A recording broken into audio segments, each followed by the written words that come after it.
अस्सलाम वालेकुम। मैं आपकी मेज़बान अज़रा दाऊद और आप मुझे सुन रहे हैं मेरे चैनल बिनते दाऊद में। आज मैं एक बेहद सच्चा और तकलीफ़दा और हौसले से भरा एक वाक़या लेकर हाज़िर खिदमत हूँ। उम्मीद है आप मुकम्मल सुनेंगे और इससे एक नए हौसले के साथ अपनी ज़िंदगी की इब्तिदा करेंगे।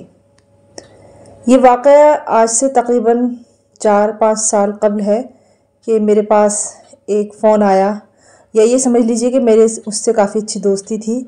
बीच में ज़िंदगी की मसरूफ़ियात ने हमें अलग अलग कर दिया था, लेकिन जब सोशल मीडिया में उछाल आया और नेट आसान हो गया तो गुफ्तगू फिर से बहुत ज़्यादा होने लगी। और इसी दरमियान फिर उसने मुझे एक अपनी ज़िंदगी का बेहद तल्ख़ वाक़या सुनाया।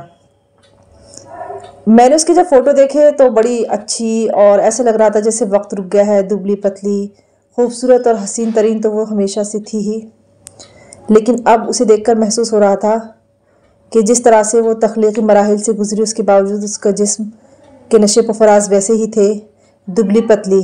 मैंने उसकी बड़ी तारीफ़ की तो वो कहने लगी कि ये अल्लाह ताला का जो इनाम मुझे मिला हुआ है, तो इसके पीछे तो एक बहुत दर्दनाक कहानी है। उस वक्त मैं बड़ी हैरान रह गई। मैंने कहा, ऐसा क्या हो गया है? तुम्हारी ज़िंदगी तो बज़ाहिर बड़ी खुशहाल मालूम हो रही है। तो वो कहने लगी कि हाँ, वही इसीलिए कहते हैं कि जो सामने हमें दिख रहा है वो ऐसा होता नहीं है, कई बार उसके पीछे बहुत सारी चीज़ें छिपी हुई होती हैं। उसकी ज़िंदगी हमेशा से एक कहानी या एक मुश्किल दौर से गुज़रती रही। चूँकि वो बेहद हसीन और जमील थी, उसकी तरफ हमेशा से ही एक अट्रैक्शन ख़वातीन को भी रहा है।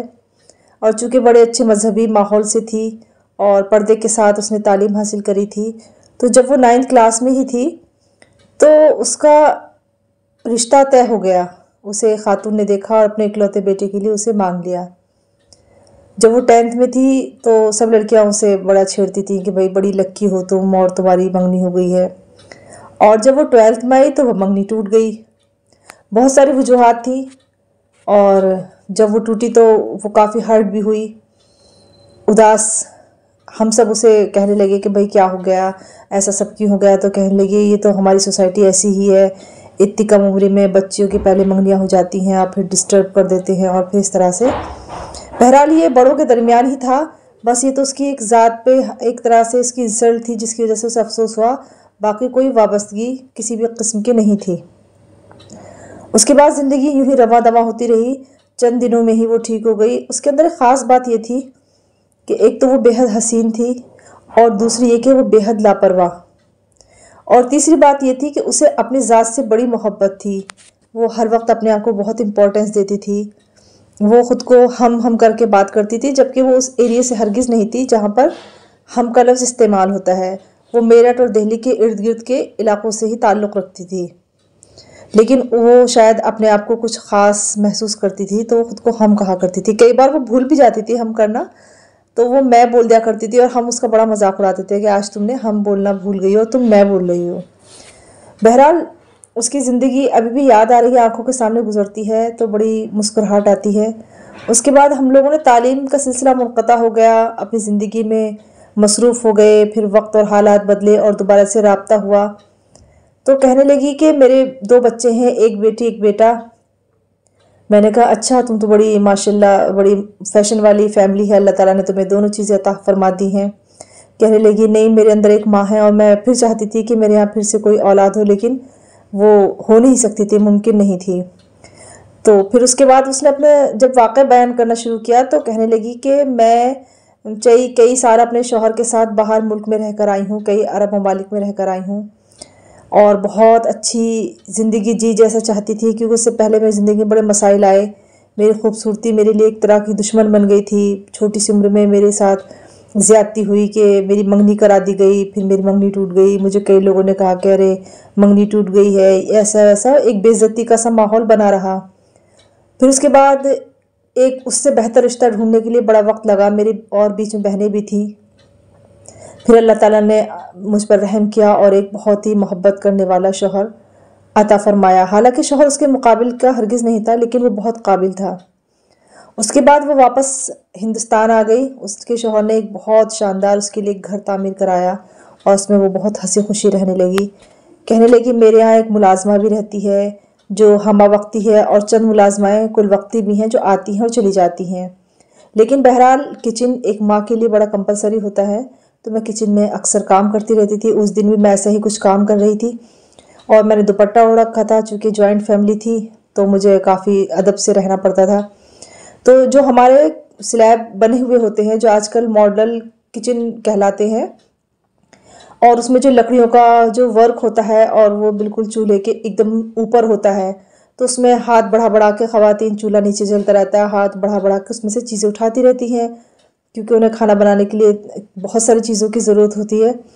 کہنے لگی ایسی معمول کے مطابق میں کھانا بنا رہی تھی اور میں نے ایک دوپٹہ ایسے ہی اوڑھ رکھا تھا، اور یہ نہیں کہ میں بڑی نومبری میں یا چانکھی میں لاپرواہی سے کام کر رہی، میں پوری تندہی سے اور پوری پرواہ کے ساتھ کام کر رہی تھی۔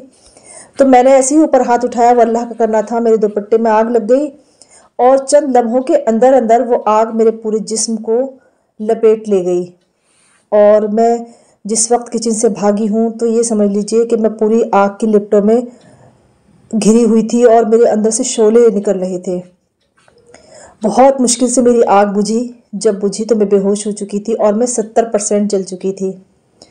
مجھے دہلی کے ہاسپٹل میں رہنا پڑا، بہت طویل عرصہ میرا ٹریٹمنٹ چلا، اور وہ بتاتے بتاتے اتنا، جب وہ بتا رہی تھی تو شاید وہ اس چیز سے گزر کے آئی تھی تو بہت حوصلے سے بتا رہی تھی، لیکن میں بے تحاشا رو رہی تھی۔ مجھے یقین نہیں آ رہا تھا کہ ایک انسان اتنا درد سہ کر پھر سے اس زندگی میں ایسے ہنسی خوشی رہنے لگتا ہے۔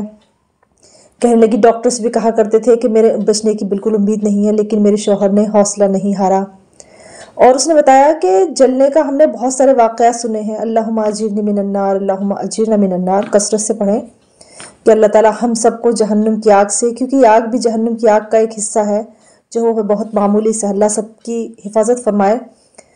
تو کہنے لگی کہ ہم نے بھی سنا تھا کہ بھئی جلتے ہیں، تو کہنے لگی بس جلنے کے بعد جو اس کی آگ یا اس کی تپش تھی وہ تو جو جسم میں تھی وہ تھی، لیکن اس کا ٹریٹمنٹ بڑا خطرناک تھا۔ کہنے لگی کہ تیزاب کے داغ لگائے جاتے ہیں جسم پہ تیزاب سے، اور اتنا شدید جسم کا کوئی حصہ ایسا نہیں تھا، یہاں تک کہ بہت ہی خاص اعضاء بھی جل گئے تھے، جسم کا کوئی حصہ ایسا نہیں بچا تھا کہ جو میں جلی نہ ہوں، اور مجھے کئی لوگ پکڑا کرتے تھے، اور جب وہ داغ لگایا جایا کرتے تھے میرے جسم کے، اور پورے جسم پہ ایک ساتھ نہیں کیا جا سکتا تھا، تھوڑا تھوڑا کر کے میرے جسم کو داغ لگا کر اس میں زخم کو کیا جاتا تھا، سیکا جاتا تھا، اور اتنے طویل عرصے تک میرا علاج چلا۔